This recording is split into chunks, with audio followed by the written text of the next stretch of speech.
Welcome to the deep dive. So you asked us to look into ideas around purpose and happiness, and we've landed on Krishna C.A.'s book, The Happiness Magic Wheel. Right.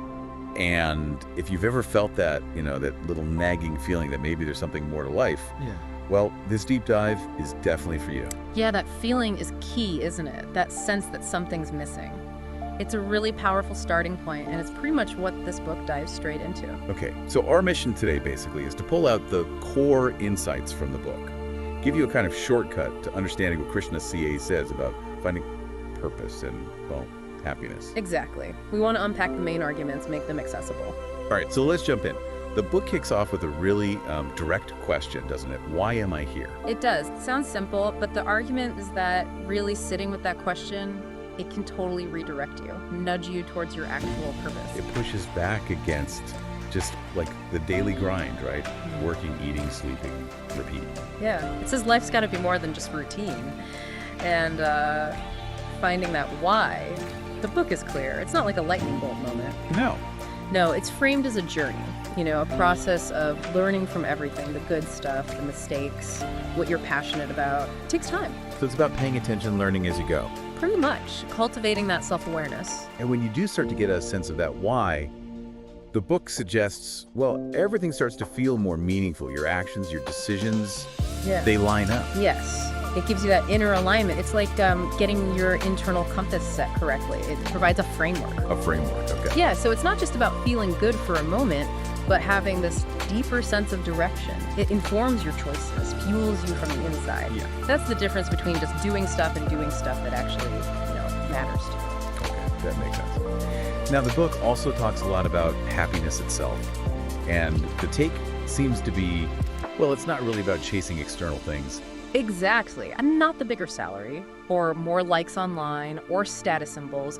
The book argues pretty strongly that happiness is an internal practice. An inside job. Needs mental training, it says. Right, because that external validation, it's fleeting. You get the promotion, you feel good for a bit, then what? The book contrasts that quick hit with more lasting forms of happiness. And what are those according to the book? It lists a few key things. It does.